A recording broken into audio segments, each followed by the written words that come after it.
మీ అందరికీ తెలుసు, గత నెల రోజులుగా మన విశాఖపట్నం కేంద్ర కారాగారం ఏదో ఒక సందర్భంలో న్యూస్లోకి వస్తూనే ఉంది. విషయం ఏంటంటే లాస్ట్ సూపరింటెండెంట్ని కూడా సస్పెండ్ చేసే పరిస్థితి కూడా మీ అందరికీ కూడా తెలుసు. ఎందుకంటే లోపలికి గాంజా సరఫరా అనేది జరుగుతుంది, కొంతమంది స్టాఫ్ లోపల ఖైదీలకి గాంజా సరఫరా చేస్తున్నారు అన్నట్టుగా కొన్ని ఆరోపణలు రావటం, దాని నేపథ్యంలో లాస్ట్ టైం కూడా మేమందరం కూడా దీని మీద ఎంక్వైరీ వేయడం జరిగింది. కొన్ని నిజాలు బయటపడిన తర్వాత కొంతమందిని కూడా అక్కడ నుంచి సస్పెండ్ చేయడం కూడా జరిగింది. అయితే ఆ రోజు నుంచి నేను లాస్ట్ టైం ఇక్కడికి ప్రెజెంట్ విజిట్కి ఫార్మల్ విజిట్కి వచ్చినప్పుడు కూడా నేను చాలా సందర్భాల్లో ఇక్కడ అబ్జర్వ్ చేసి వాళ్ళందరినీ కూడా కొంచెం అలర్ట్ చేయడం జరిగింది.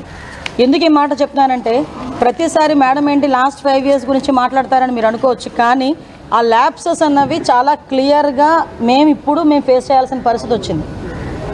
లాస్ట్ గవర్నమెంట్ కంప్లీట్గా ప్రిజన్స్ తాలూకా సెక్యూరిటీ పర్పస్లో కానీ, వాటి మెయింటెనెన్స్ విషయంలో కానీ, లోపల అసలు కనీసం ట్రాన్స్ఫర్స్ విషయంలోని కానీ లోపల ఏం జరుగుతుంది అన్నది కంప్లీట్గా వదిలేశారు. మేము వచ్చిన తర్వాత ప్రతిదీ కూడా పిన్ టు పిన్ మేము అబ్జర్వ్ చేసుకొని, పిన్ టు పిన్ మేము ఎంక్వైరీ చేసుకొని, ప్రతి ఎక్కడా కూడా ఇబ్బంది లేకుండా చూసుకునే బాధ్యత మేము తీసుకుంటూ ఉంటే కొన్ని సందర్భాల్లో కొంతమందికి అది ఇబ్బంది కలిగే పరిస్థితులు రావచ్చు. ఆ ఇబ్బందులు ఎవరికి ఎన్ని ఇబ్బందులు కలిగినా కూడా సెక్యూరిటీ సేఫ్టీ అన్నది ముఖ్యం. కాబట్టి ద సేమ్ టైం లోపల ఎలాంటి ప్రిజనర్స్ మనం అనేసరికి లోపల ముద్దాయిలందరూ కూడా రకరకాల కేసుల్లో బయటకు వచ్చిన వాళ్ళు ఉంటారు. హత్య కేసుల్లో ఉంటారు, గొడవల్లో ఉంటారు, గాంజా కేసుల్లో ఉంటారు, రేప్ కేసెస్ ఉంటాయి, కొంతమంది లైఫ్ పడిన వాళ్ళు ఉంటారు. అంటే ఓవరాల్గా ప్రిజన్ అనేది చాలా కేర్గా చూసుకోవాల్సిన పరిస్థితి ఉన్నది. అటువంటి సిచ్యువేషన్స్లో మేము నిజంగా చాలా షాకింగ్ న్యూసెస్ ఏంటంటే సెల్ ఫోన్లు బయటపడినాయి. అంటే సెల్ ఫోన్లు కూడా వాళ్ళు యూజ్ చేసే పరిస్థితులు వచ్చినప్పుడు మేము కంపల్సరీగా ఎంక్వైరీ చేసుకోవాలి. ఎంక్వైరీలో ఎవరైనా తప్పు చేశారన్న సంగతి తెలిస్తే కనుక వాళ్ళని పనిష్మెంట్ ఇచ్చుకునే పరిస్థితి రావాలి. దీన్ని కూడా గవర్నమెంట్ ఇక్కడ ఉన్న ఎంప్లాయీస్ అందరూ కూడా దీన్ని కూడా అర్థం చేసుకొని ఫర్దర్గా కూడా వాళ్ళ వర్క్లు ప్రాపర్ వేలో వారు వర్క్ చేసుకునే పరిస్థితి రావాలి. ఎందుకని మేము చెప్తున్నామంటే, ఇప్పుడు సెల్ ఫోన్స్ దొరికినాయి. ఆ సెల్ ఫోన్ నుంచి మేము ఆల్రెడీ ఎంక్వైరీ స్టార్ట్ చేసాం. సిడిఆర్ తీసుకుంటాం. ఐఎంఐ నెంబర్ నుంచి ఎక్కడి నుంచి ఏ సిమ్ ఇందులో యూజ్ చేశారు, ఏ నెంబర్ నుంచి వెళ్ళింది, ఏ నెంబర్ నుంచి లోకల్ నుంచి ఎన్ని కాల్స్ బయటికి వెళ్ళినాయి, ఎవరు అవతల వాళ్ళు మాట్లాడారు. సో ఇవన్నీ కూడా ఎంక్వైరీ చేసుకుంటాం. లోపల నుంచి బయట ఎవరితో మాట్లాడారో వాళ్ళు కూడా రేపొద్దున్న కోర్టు ముందు హాజరయ్యే పరిస్థితి వస్తుంది. వాళ్ళు కూడా తప్పు చేసిన వాళ్ళ పరిస్థితి వస్తుంది. అంటే ఇక్కడ లోకల్ ఇప్పుడు మనం లాస్ట్ టైం చూసాం, కొంతమంది రౌడీ షీటర్స్ లోపల ఉన్నారు. రౌడీ షీటర్స్ కూడా బయటికి వెళ్ళి లోపలికి వచ్చేటప్పుడు గాంజా తీసుకుని వచ్చే పరిస్థితులు కూడా కనిపించాయి. అంటే అటువంటి సందర్భాల్లో కూడా కొంతమంది పోలీసులు కూడా ఇబ్బందులు పడి వాళ్ళు కూడా సస్పెండ్ చేసే పరిస్థితులు కనిపించినాయి. అంటే ఇటువంటి సందర్భాల్లో ఇంకా విషయం ఏంటంటే కొన్ని సందర్భాల్లో ఎంత వరకు అంటే ఇది లోపల ఒక చిన్న ప్లాంట్ కూడా కనిపించింది, గాంజా ప్లాంట్ కూడా కనిపించింది. అంటే ఈరోజు మేము చెప్తుంది ఏంటంటే, మా డిపార్ట్మెంట్ ఎంత క్లియర్గా వర్క్ చేస్తుంది ఈరోజు.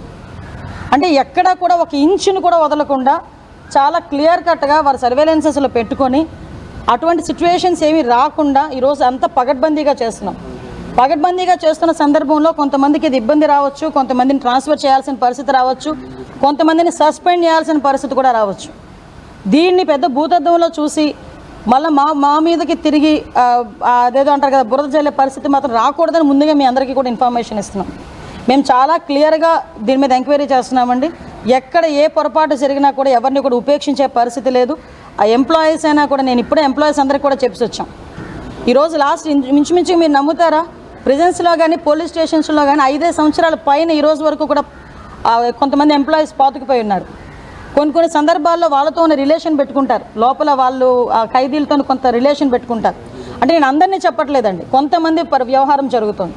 కాబట్టి అటువంటి పరిస్థితులు ఏంటంటే, ఉదయం నుంచి సాయంత్రం వరకు ఒకే దగ్గర కూర్చుంటాం కాబట్టి ఏదో మాట కలుస్తుంది, కానీ అది యాక్షన్లోకి రాకూడదు బయటకు వచ్చిన తర్వాత. సో కొన్ని సందర్భాల్లో మేము కూడా ట్రాన్స్ఫర్స్ చేయడానికి కొంతమందిని ట్రాన్స్ఫర్ చేయడం జరిగింది. అది కూడా మీ అందరికీ కూడా తెలుసు.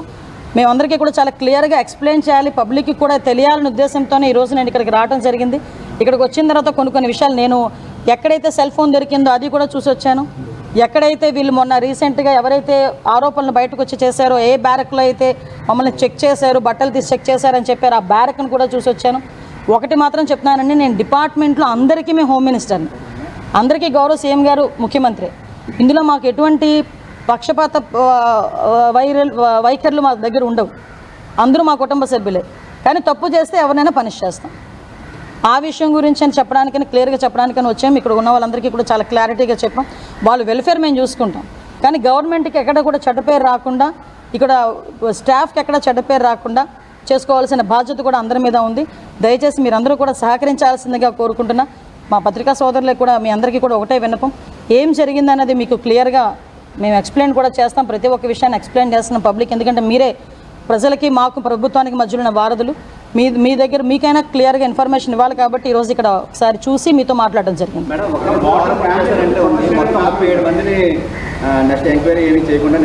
ఎంక్వైరీ ఎవరిని చేయలేదండి అమ్మా. ఒక వెర్షన్ ఇప్పుడు నా ఒక నిమిషం తమ్ముడు, నీ వెర్షన్ నీకుంటుంది, నా వెర్షన్ నాకుంటుంది. ఏ వెర్షన్ అయినా మేము ఒక పబ్లిక్ రిప్రజెంటేటివ్గా నేను కానీ లోపల గవర్నమెంట్లో వర్క్ చేసిన వాళ్ళు కానీ ఒక ఎంక్వైరీ లేకుండా ఒకరిని ట్రాన్స్ఫర్ చేయాలంటే, రేపు పొద్దున్న ఎంక్వైరీ చేయడం తప్పు చేశారంటే వీళ్ళైనా ఫిక్స్ అప్ అవుతారు కదా, వీళ్ళైనా సస్పెండ్ అవుతారు కదా. సో ప్రాపర్గా అలా 5 సంవత్సరాలు దాటి చాలామంది ఉన్నారు. మేము ఒక సిద్ధాంతం పెట్టుకున్నాం, ఈవెన్ కానిస్టేబుల్స్నైనా మేము రెగ్యులర్ పోలీసులలోనే కానిస్టేబుల్స్నైనా 5 సంవత్సరాలు ఒకే దగ్గర ఉంటే కనుక షఫిల్ చేయాలని మేము అనుకున్నాం. అదేవిధంగా ప్రెజెన్స్లో ఉన్న వార్డర్స్ని కూడా ఏదైనా 5 years దాటిన తర్వాత కూడా మేము కొంతమందిని షఫిల్ చేయాలనుకుంటున్నాం. ఆరోపణ చేస్తున్నారు మేడం, ఇది మొన్న ఎలక్షన్స్లో కూటమి ప్రభుత్వానికి సపోర్ట్ చేశాము, ఆ కక్షతోనే మమ్మల్ని ఇలా ఇబ్బంది పెడుతున్నారు. కూటమి ప్రభుత్వంలో సపోర్ట్ చేసిన వాళ్ళు ఓకే, నేను ఈరోజు కూటమి ప్రభుత్వం తాలూకా హోమ్ మినిస్టర్నే కదా, కూటమి ప్రభుత్వం తాలూకా సీఎం